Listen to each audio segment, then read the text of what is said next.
asalaamaaleykum moo ngi am mbégte bu mag di accueillir suñu mbokku journaliste yi ci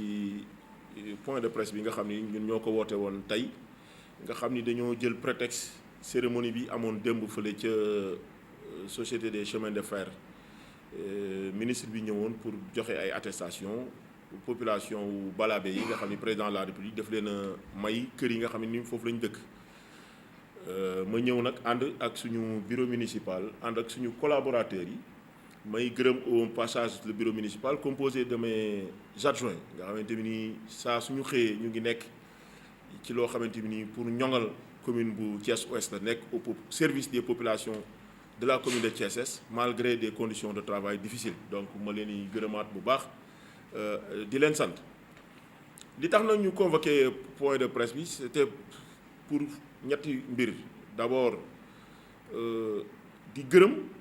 di sant ci turu bureau municipal bi ci turu conseil municipal ci turu population Thiès yëpp son excellence le président de la république ci li nga xamante ni xalaat na ko jël kër yi nga xamante ni suñu administré yi dekk Balabé yi fa dëkkoon ñu jox leen kër yooyu parce que dama ni suñu administré yi dekk Balabé parce que Balabé contrairement ak ñenn ñi li ñuy jéem a gëmloo ñeneen ñi Balabé quartier la comme quartier Diamaguène comme quartier R100 ci biir commune bu Thiès Est te loolu décret 2008 1344 du 20 novembre 2008 moom moo ko consacré donc Balabé amul statut particulier Balabé ci commune bu Thiès Est la bokk sous notre autorité moo tax bu leen président de la République defalee loolu ñun jàpp nañ ni ñun la ko defal donc moo tax ñu ngi ko ciy gërëm di ko sant di ànd ak population Balabé ci mbégte moomu même su fekkee ni yoon bi ñu jaar ba egsi ci cérémonie bu démb bi ñun rafetlu wuñu ko parce que ku ne xam na ni depuis plusieurs mois gouverneur de région dafa convoqué ma nga xam ne moom lañ ñu dénkoon mbir mi dafa convoqué ay commission yu doon liggéey ba egsi ci li ñu egsi démb te commission yooyu waa impôts et domaines ñu ngi ci woon waa cadastre waa urbanisme sapeur pompier yi police service état bi yëpp ñu ngi ci woon ba mu des commune bu Thiès Est bii nga xamante ni moom lañ jiite te quartier Balabé nekk fi loolu nag ku ko dégg sax di nga xam ni loolu yanuwul maanaa c'est-à-dire que li tubaab naan yaa anguille sous roche am na xëy na lu nekk ci biir mbir mi lu ñuy nëbb te comme ñun dañ fi nekkal askan wi xëy na dañuy bañ ñu xam ko moo tax boolewuñu ci liggéey boobu parce que nit mënul nangu ñu ñëw ci commune am fa lu ñu fay liggéey ci ab quartier te maire bi nga xamante ni moom moo jiitu gox ba yëgu ko am nañ ci suñu bureau municipal sama ñaari adjoint yoo xamante ni ca biir quartier Balabé lañ dëkk mais mënuñoo yëy yàbbi ci li nga xamante ni moom moo xew Balabé loolu ku ne xam na ni xel mënu koo nangu donc ñun dañoo njort ni am na lu xew Balabé au-delà de kër yi nga xamante ni rek may nañ ko population yu fa xew yoo xam ni bëgguñu ñun ñu xam ko parce que ku ne xam na ni Balabé du rek kër yi nga xamante ni moom moo fa nekk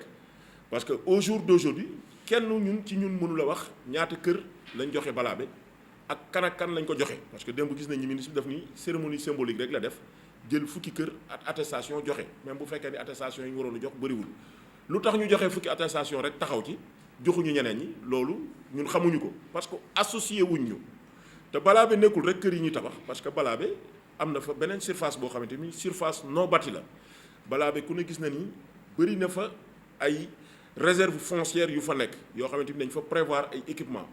Balabé bëri na ay projets yoo xamante ni mairie bu commune Thiès Est tàmbali na ko fa ku romb Balabé tey jii di nga gis ni élagué nañ ak garab yi fa nekkoon yëpp te ñun bi ñu ñëwee Balabé problème bi mu mës a njëkk a am moo nekkoon problème sécurité kenn mënul traverser cité ouvrière dugg biir Thiès jaar ñi mee jaar Balabé bu 6 heures xasee jot ndax lëndamaay mais on a mairie commune bu Thiès Est def na fa un investissement de plus de 80 millions pour reprendre l'éclairage public à Balabé te fan yi ñëw ku nekk dina gis bu ñu taalee lamp yi Balabé leer naññi prévoir nañ fa tabax poste de santé en 2024 identifié nañ fi site bi ñu ko war a tabax ba pare et incha allah procédure bi def nañ ko donc Balabé quartier la bu bokk ci Thiès Est te ñun dañ koy revendiquer te dañoo am taxawaay bu ñu am ci wetu population wu Balabé yi pour di défendre seen ay intérêt ñu ngi kontaan ci bu baax ci population yi li ñu leen jox attestation yooyu mais tamit ñu ngi posé wu ay questions parce que li tax les services de la gouvernance bi ñuy def mbir mi boolewuñu ñu ci mbir mi c'est parce que dañu jàpp ni ñoom am na lu ñuy nëbb loo xam ne bëgguñu ñu xam ko parce que suñ ko xamee population yi dinañ ko xam donc foofu dañuy profiter aussi di interpeller les autorités étatiques, notamment le ministre de l'Intérieur, di interpeller le Premier ministre, di interpeller le président de la République. Parce que biñ ñuy installé ci fii ma toog nii waxoon naa ko ma ni ñun nous sommes foncièrement républicains ñun ay républicains lañu dañu gëm la république duñu meeru parti politique wala coalition wala ab secte wala ab tarixa wala ab religion ñun maire commune Thiès Est la ñëpp lañ bokk njaboote. La république être républicain du rek ci ay wax yoo xamante ni signifiewul dara être républicain da nga koy doxe da nga koy waxe da nga koy jëfe. La république ay valeur la république ay règles de bienséance la république ay règles de courtoisie la république ay règles de respect du protocole républicain lañ. Mais gis nañ ni ñun dañuy doxe loolu ñun communes yi ak maire communes yi mais gis nañ ni le gouverneur ak ses services ñoom ba ñu falee ba léegi ñoom dafa ba mel ni jàppewuñu ñu ay maire te gouverneur ngeen jégal ma ci kàddu yi moom ëpp ñu légitimité moom son pouvoir découle d'un décret de nomination ñun suñu pouvoir découle d'un vote au suffrage universel direct population yooyu ñoo ñu choisir et le maire c'est lui qui symbolise la République dans la cité le maire moom mooy porter l'étendard de la République donc gouverneur waxuñu ko mu nekk suñu xarit waxuñu ko mu nekk suñu frère mais li ñu bëgg mooy li nga xam ni moo ñu boole muy la République que muy respecter les règles du protocole républicain parce que nous ne sommes pas au service des hommes nous devons être qu'au service exclusif de la République te ñun ci loolu la ñuy dox ci la ñuy dem bu ngeen seetloo démb ci cérémonie bi amoon balaa ba man jeexaluma cérémonie bi parce que mënuñu comprendre que ministre ñëw ci commune ànd ak les autorités étatiques di fa def mbir que le maire de cette commune là soit royalement ignoré loolu mënuñu ko nangu ce n'est pas acceptable ñun ku ñu ñàkkal fayda ñun ñu xam suñu bopp ñu respecter ñi nga xam ne ñoo ñu fal par respect pour les populations yi ñu fal moo tax yu mel noonu bu amee ñun duñu fa mën a toog mënuñu comprendre cérémonie bu mel noonu ñu jël ay nit fële ku ne jox nañ ko fa kàddu ku ne jël sax ay ci seen ñoñ ay nit ni ñooñu ñooy wax ci turu population yi alors que maire commune bi nga xamante bi nii fa mbir mi xewe maire commune baa ngi toog ñu ignorer ko royalement loolu gouverneur du bii rek la ko def bi président de la République mujjee ñëw ci conseil des ministres décentralisé à Thiès organiser nañ ay cérémonie ci suñu commune waxuma la ñu jox ñu kàddu mais yëgaluñ ñu ko sax parce que dans leur ñoom dañoo jot ni ñun ay opposants la ñu jàppee mais ñoom li ñuy fàtte mooy fii Thiès ñun duñu fi opposition fii à Thiès nous sommes la majorité te bu élection amaatoon suba ñooy nekkaat majorité fii à Thiès donc il faut que loolu ñu bàyyi ko ci seen xel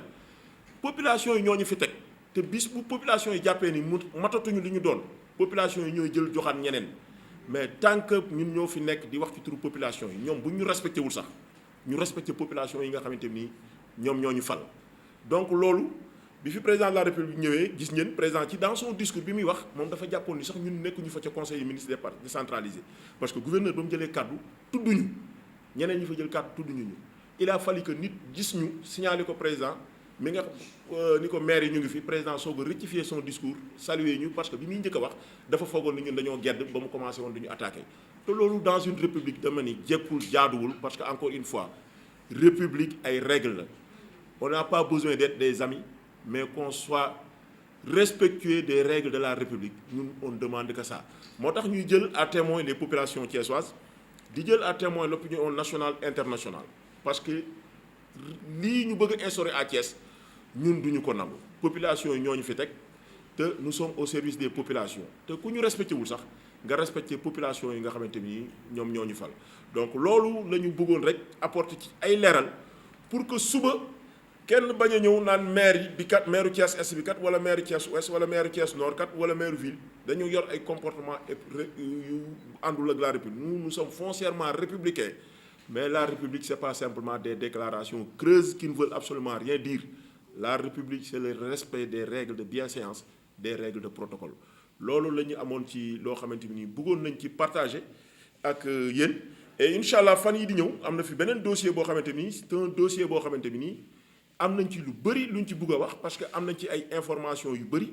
te pour Thiès pour les populations thiessoises par amour pour Thiès loolu dinañ ci organiser waat conférence de presse bu mag incha allah bëgg nañ ci ànd ak yeneen maires yi muy le dossier de Mbourkat parce que am na ay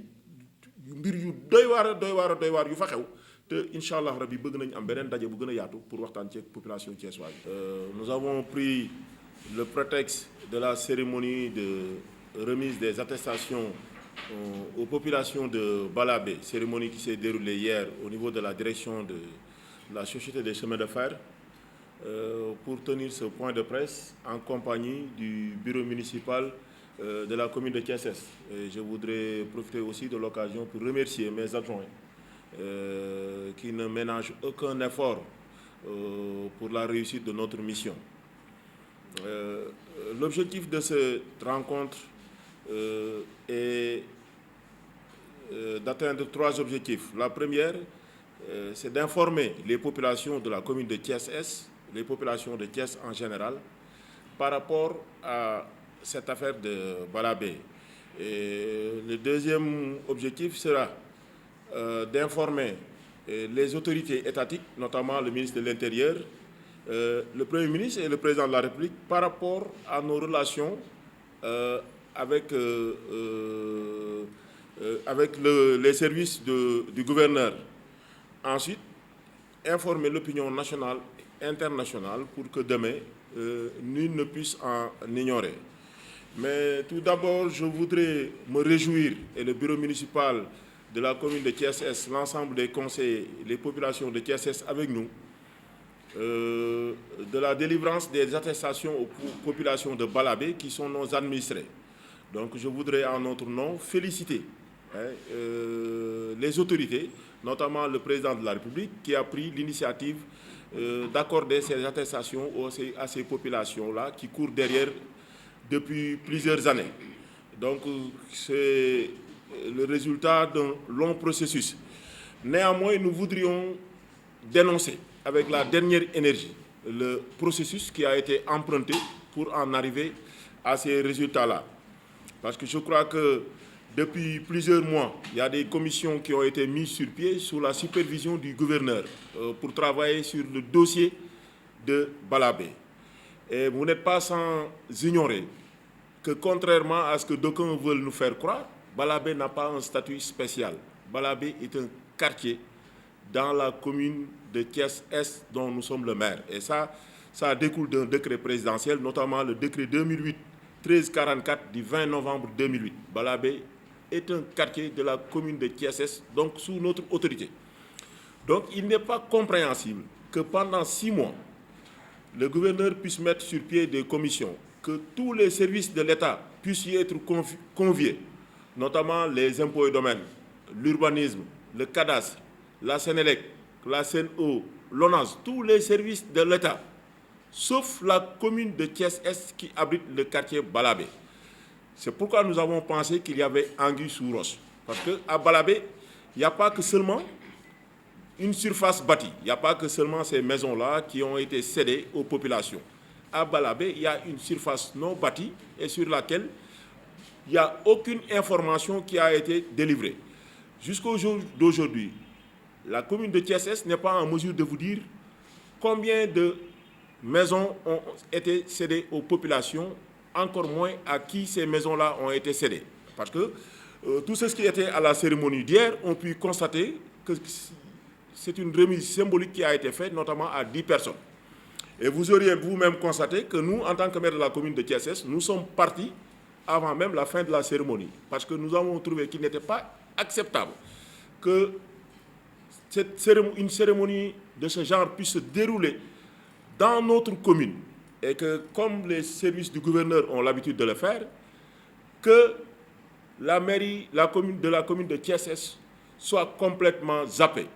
Ils ont même été jusqu'à choisir les personnes qui prenaient la parole pour parler au nom des populations. Je crois qu'il y a une dame qui a été choisie pour parler au nom des populations de Balabé, alors que le maire de la commune était sur place. Je ne crois pas que cette personne puisse avoir plus de légitimité que le maire que les populations se sont elles-mêmes choisies et légitimement au suffrage universel direct. Donc, s'il y a quelqu'un qui doit pouvoir parler au nom des populations et poser leurs préoccupations, je crois que c'est bien le maire de la commune. Nous sommes dans une république et nous sommes foncièrement républicains. Nous l'avions dit lors de la cérémonie d'installation. Nous ne sommes pas au service d'un parti politique, d'une coalition, d'une religion ou d'un secte. Nous sommes au service des populations thiessois. Être républicain, ce n'est pas simplement des déclarations creuses qui ne veulent absolument rien dire. Être républicain, ce n'est pas un leitmotiv qu'on affiche tout simplement. Être républicain, c'est un comportement de tous les jours. Être républicain, c'est un état d'esprit. La République, c'est des règles de bienséance. La République, c'est des règles de courtoisie. La République, c'est un protocole républicain. Donc nous ne pouvons pas comprendre qu'à chaque fois qu'il y a une cérémonie républicaine dans notre commune, que les services du gouverneur cherchent à ignorer royalement la commune de Thiès, notamment son maire. Même s'ils ne nous respectent pas, mais qu'ils respectent au moins les populations qui ont porté leur confiance en nous et qui nous ont donné cette légitimité-là de pouvoir parler en leur nom, en tout lieu et en toutes circonstances. C'est pourquoi nous dénonçons avec la dernière énergie l'attitude du gouverneur et de ses services et nous interpellons le ministre de l'Intérieur, nous interpellons le président de la République, nous interpellons son Premier ministre. Parce que dorénavant, nous n'accepterons plus un tel comportement. Les services du gouverneur et le gouverneur n'en sont pas à leur premier coup d'essai. Si vous vous souvenez bien, lors de la dernière visite du président de la République à Thiès, lors du Conseil des ministres décentralisé, des cérémonies solennelles républicaines ont eu lieu dans notre commune. Je ne dis même pas nous donner la parole, mais nous n'avions même pas été informés ni conviés. Cela n'est pas républicain. La République ne se limite pas à des paroles. La République, c'est des règles. Et comme je l'ai rappelé, des règles de bienséance, des règles de courtoisie. Donc nous interpellons les autorités et nous prenons à témoin aussi les populations thiessoises, la population sénégalaise, l'opinion publique nationale et internationale pour que demain, nul ne puisse en ignorer. Parce que, comme je l'ai dit tantôt, depuis que nous avons été installés, nous nous sommes toujours comportés en républicains. À chaque fois que de besoin, nous avons répondu à l'appel. À chaque fois que nous avons été invités pour des cérémonies républicaines, nous avons été là. Et je pense qu'au jour d'aujourd'hui, aucun reproche ne peut nous être fait dans ce sens-là. Donc je crois que les gens n'ont pas besoin d'être des amis, les gens n'ont pas besoin d'avoir des rapports professionnels, mais quand il s'agit de la République, que chacun puisse jouer sa partition, parce qu'au final, il n'y a que la République qui vaille. Donc c'est les quelques mots que nous voulions dire par rapport à ce qui se passe actuellement à Thiès, parce qu'à un certain moment, nous pensions que ce n'était pas nécessaire d'en parler publiquement, mais comme on dit en Wolof, le Poutourou, et ce qu'on a constaté, c'est qu'il y a un déni des autorités de la gouvernance, un déni de ce pouvoir légitime que les populations de la commune de Thiès nous sont conférées. Et ça, nous trouvons que c'est inacceptable et nous ne sommes pas prêts à l'accepter. Je vous remercie.